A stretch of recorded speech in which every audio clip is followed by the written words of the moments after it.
ಬಡವರ ಜೀವವನ್ನ ಹಿಂಡ್ತಾ ಇವೆ ಖಾಸಗಿ ಫಿನಾನ್ಸ್ಗಳು. ಮಗ ಮಾಡಿದ್ದ ಸಾಲಕ್ಕೆ ತಾಯಿಗೆ ಕಿರುಕುಳವನ್ನ ನೀಡಲಾಗಿದೆ.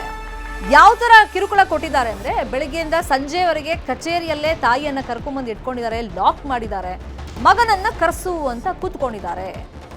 ಈ ಕಾರಣ ಏನು? ಸಾಲ ತಗೊಂಡಿದ್ರು, ಅಂದ್ರೆ ಅವ್ರ ಮಗ ತಗೊಂಡಿದ್ದ ಸಾಲ 2 ಕಂತು ಸಾಲ ಕಟ್ಟಿಲ್ಲ ಅಂತ ಹೇಳಿ ತಾಯಿಗೆ ಈ ರೀತಿ ಖಾಸಗಿ ಫಿನಾನ್ಸ್ ಸಿಬ್ಬಂದಿ ಟಾರ್ಚರ್ ಅನ್ನ ಮಾಡಿದ್ದಾರೆ. ಬೆಳಗ್ಗೆಯಿಂದ ಸಂಜೆ ತನಕ ಕೂರಿಸ್ಕೊಂಡಿದ್ದಾರೆ. ಹಣ ಕಟ್ಟಬೇಕಷ್ಟೇ ಅವ್ರು ಕೇಳುತ್ತಾ ಇರೋದು. ನಿನ್ನ ಮಗನನ್ನ ಕರೆಸು, ಹಣ ತಂದು ಕೊಡೋಕೆ ಕೇಳು ಅಂತೇಳಿ ತಾಯಿಗೆ ಟಾರ್ಚರ್ ಮಾಡಿದ್ದಾರೆ. ಗದಗ ನಗರದ ವಡ್ಡರಗೇರಿಯ ಗಂಗಮ್ಮ ಇದರಿಂದ ಕಂಗಾಲಾಗಿದ್ದಾರೆ. ಸಾಲ ಕಟ್ಟಿ ತಾಯಿಯನ್ನ ಬಿಡಿಸ್ಕೊ ಅಂತ ಹೇಳಿ ಮಗನಿಗೆ ಕರೆಯನ್ನ ಮಾಡಿದ್ದಾರೆ. ಬೆಂಗಳೂರಿಂದ ಗದಗ್ಗೆ ಮಗ ಹೂವಯ್ಯ ದೌಡಾಯಿಸಿ ಬಂದಿದ್ದಾರೆ. ಬೆಳಗ್ಗೆ 6ರಿಂದ ಸಂಜೆವರೆಗೆ ಕಚೇರಿಯಲ್ಲೇ ತಾಯಿ ಗಂಗಮ್ಮ ಅವರನ್ನ ಲಾಕ್ ಮಾಡಿದ್ರು ಸಿಬ್ಬಂದಿ. ಇಲ್ಲಿ ಗಂಗಮ್ಮಗ್ ಮೈ ಹುಷಾರಿಲ್ಲ, ಅನಾರೋಗ್ಯದಿಂದ ಬಳಲ್ತಾ ಇದ್ದಾರೆ ಅವರು. ಜನ ಈ ಬೆಳವಣಿಗೆಯನ್ನ ಗಮನಿಸ್ತಾ ಇದ್ರು, ಆಕ್ರೋಶ ವ್ಯಕ್ತಪಡಿಸಿದ್ರು. ಜನರ ಆಕ್ರೋಶದ ಬಳಿಕ ಸಂಜೆ ಈ ಫಿನಾನ್ಸ್ ಸಿಬ್ಬಂದಿ ಗಂಗಮ್ಮ ಅವರನ್ನ ಬಿಟ್ಟು ಕಳಿಸಿದ್ದಾರಂತೆ. ಸಿಬ್ಬಂದಿಯ ವರ್ತನೆಗೆ ಸಾರ್ವಜನಿಕರು ಆಕ್ರೋಶವನ್ನ ವ್ಯಕ್ತಪಡಿಸ್ತಾ ಇದ್ದಾರೆ.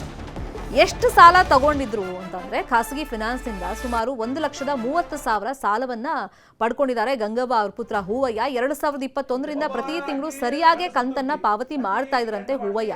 ಆದ್ರೆ ಕಳೆದ 2 ತಿಂಗಳಿಂದ ಕಂತು ತುಂಬದ ಕಾರಣ ಅವ್ರ ತಾಯಿ ಕಿರುಕುಳವನ್ನ ಕೊಟ್ಟಿದ್ದಾರೆ. ಡಿಸೆಂಬರ್ 26ನೇ ತಾರೀಕು ಇಡೀ ದಿನ ಫಿನಾನ್ಸ್ ಕಚೇರಿಯಲ್ಲೇ ಗಂಗವ್ವ ಅವ್ರನ್ನ ಈ ಸಿಬ್ಬಂದಿ ಕೂರಿಸ್ಕೊಂಡಿದ್ದಾರೆ. ಅಕ್ಕಿ ಮ್ಯಾಗ ನೀವು ಕರ್ಕೊಂಡ್ ಒಂದು FIR ಆದ್ರೆ ಒಬ್ಬ ಹೆಣ್ಮಗಳನ್ನ ಕರ್ಕೊಂಡ್ಬಂದು ಕೂರ್ಸಾಗಲ್ಲ ಸ್ಟೇಷನ್. ನೀವು ಒಬ್ಬ ಬ್ಯಾಂಕ್ನವರಾಗಿ ಒಬ್ಬ ಗ್ರಾಹಕರ್ಲಿಂದ ನಿಮ್ ಬ್ಯಾಂಕ್ ಇರುತ್ತೆ, ನಿಮ್ಲಿಂದ ಬ್ಯಾಂಕ್ ಇರಂಗಿಲ್ಲ. ಗ್ರಾಹಕರು ನೀವು ಒಂದು ವಿಧವೆ ಯಾಕೆ ಕರ್ಕೊಂಡ್ಬಂದು ಇಡೀ ದಿನ ಕುಂದಿರ್ಸ್ತೀರಿ, ಮೆಂಟಲ್ ಹರಾಸ್ಮೆಂಟ್ ಮಾಡ್ತಾರೆ. ಯಾವ ನೀವು RBI ಆದಾಗ ಐತಿದು? ಮಹಿಳೆಯರಿಗೆ ನ್ಯಾಯ ಇಲ್ಲ, ಮಹಿಳೆಯರಿಗೆ ನ್ಯಾಯ ಇಲ್ಲ, ಮಹಿಳೆಯರಿಗೆ ಗೌರವ ಅಕ್ಕಿ ಮಾನಸಿಕವಾಗಿ ನೊಂದು ಅಕ್ಕಿ ಮನೆ ಬಿಟ್ಟು ಹೋಗ್ಯಾಳ. ಅಕ್ಕಿ ಏನಾರ ಆತ್ಮಕ್ಕ ಅಕ್ಕಿ ಏನಾರ ಜೀವಕ್ಕೆ ಧಕ್ಕೆ ಆದ್ರೆ ಸಂಪೂರ್ಣ ಬಜಾಜ್ ಫೈನಾನ್ಸ್ ಸಿಬ್ಬಂದಿ ಏನಾಗಿಲ್ರಿ ಸರ. 2 ಕಂತು ಕಟ್ಟು ಸಲಾಗನ ಒಂದಿಷ್ಟು ತೊಂದರೆ ಆಗೈತೆ. ಬಜಾಜ್ ಅವರು 2 ಕಂತು ಕಟ್ಟಾರ. ಕಟ್ಟಿ ಈಗ ನಮ್ಗೆ 1 ಕಂತು ನಾವು ಕಟ್ಟೇವಿ, ನಮ್ಗೆ ರೊಕ್ಕ ಬೇಕು. ನಿಮ್ಮ ಮಗ ಫೋನ್ ಎತ್ತವಲ್ಲ, ನಾವು ಯಾವ್ದಕ್ಕಂತ ಕೊಟ್ಟೇವಿ ನಾವು.